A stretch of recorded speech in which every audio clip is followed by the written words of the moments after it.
So how do we create this image? What goes into making a shot like this? Well, it's really not that hard to do. And in this video, I'm going to show you everything that you need to do to get a shot just like this. Stick around.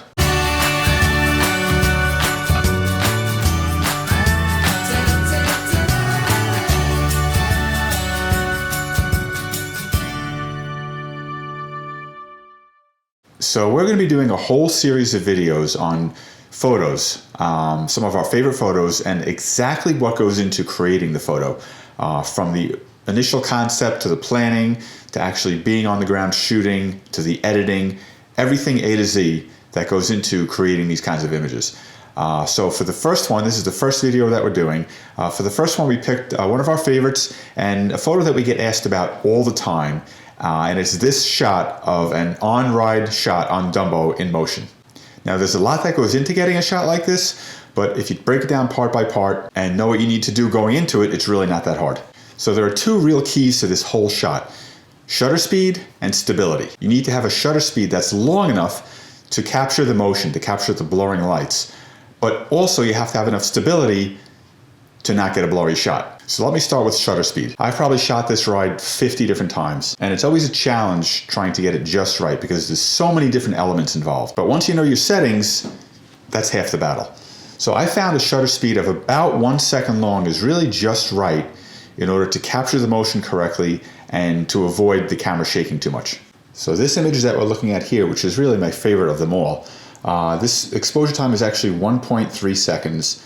It was shot at f2.8 with an ISO of 100, so it's a nice clean ISO. And you can basically use that as your starting point for exposing this properly. So you can lock those settings in.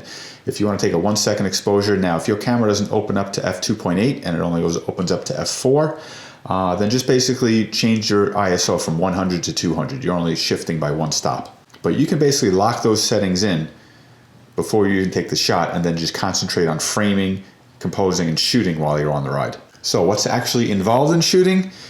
Well, like I said, stability is a huge part of it. And timing comes into play also. It's actually a lot easier to get this shot at night than it is during the day because you need that long shutter speed, that long exposure. And in the daytime, it's hard to get a half a second or 1 second exposure without putting filters on your lens, a neutral density filter on your lens. Plus, there's more crowds during the day and you don't get those cool lights and stuff in the background. So shooting this at night is actually a lot easier.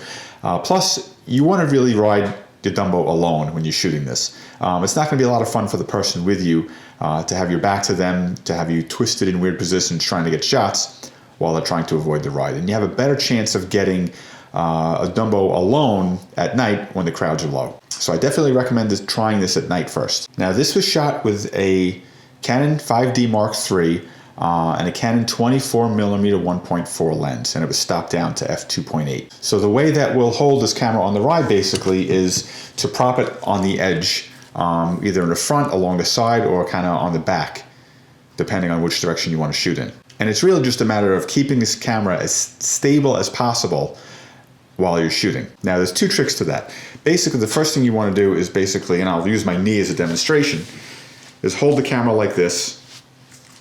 You're going to basically hold it down as well as you can. You know, the bottom of your camera is almost a flat surface, so it's kind of hard to do on a curved surface like the Dumbo is, but it works pretty well. And you can also use something, if you're going to use something extra like a towel or a bean bag, just make sure it's something that you can strap to yourself. I should have mentioned that you want to make sure you have your wrist strap on while you're doing this. Make sure it's something that you can strap to yourself just so it doesn't fall off the edge of the ride. Here are a couple of shots of Bill in action using just this exact technique. You can see the concentration on his face as he tries to hold all these elements together and try to get the shot. And once you have your camera propped in place, you can use live view to check the back of the screen to get the composition just right. And there's really a million different ways to shoot this. You can shoot the closer elephants. You can shoot the elephants farther away. There's Bill again. You can even try to shoot towards the center and get the whole ride in one shot. But concentrating on this one shot, this is shot right off the back of my Dumbo, facing directly to the elephant behind me with my 24mm lens. Now, because of all the elements involved and the long shutter speed, you can't just take a few shots and hope to get one. You really have to fire away the whole time. So once I have my composition set up, I'll have my camera set to high speed, continuous shooting, and then I'll hold my finger on it and just fire away 1 second at a time. So basically, each one of those is a separate exposure.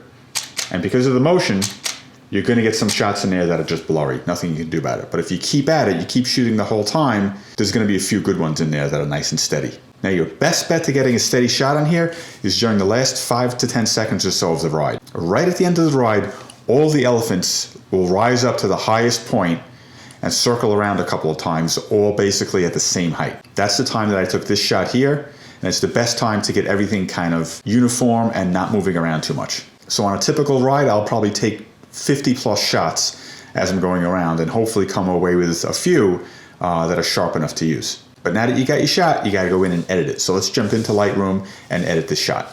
Okay, so here's my finished product in Lightroom, but before I got there, it started out looking like this. Now one of the problems with this Dumbo ride is you have different colored lights all over the place. So your white balance, gets kind of crazy. Now one of the things I really love about Dumbo is he is a nice neutral gray pachyderm.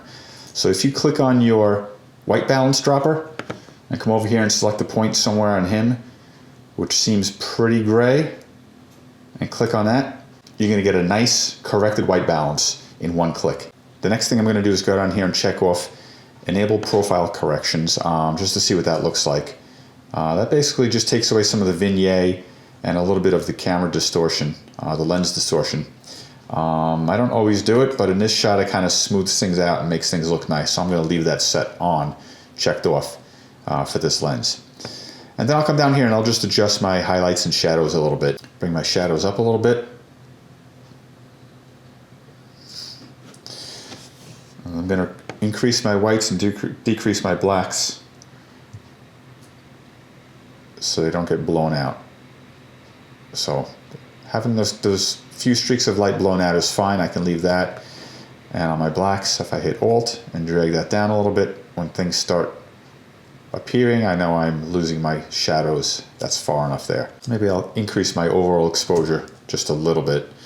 And since I'm actually smoothing out my highlights and shadows and my whites and blacks, I'm losing a little bit of contrast, so I'll add just a little bit back right in there.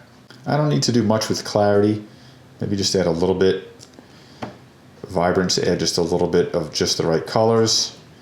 And now I can dig in and start editing specific colors and making some spot corrections. And this is just eyeballing to see how the colors look nice with each other. So if I bring my reds down, I'm losing a lot of the red that's on his face, which is good. I want to kind of make him more gray. Bring my oranges down a little bit too. Bump up my yellows and greens a little bit, get some other color in there. See what my blues look like. I have a nice blue streak along the top and on his hat, so I'll bring that up a bit. I still have some red and pink on his face here. Maybe if I bring the magenta down, that'll take care of most of that. So I'm liking the colors on this now. It's a lot more realistic. Maybe add a little bit more to the brightness, bring that back up a little bit, and that's it.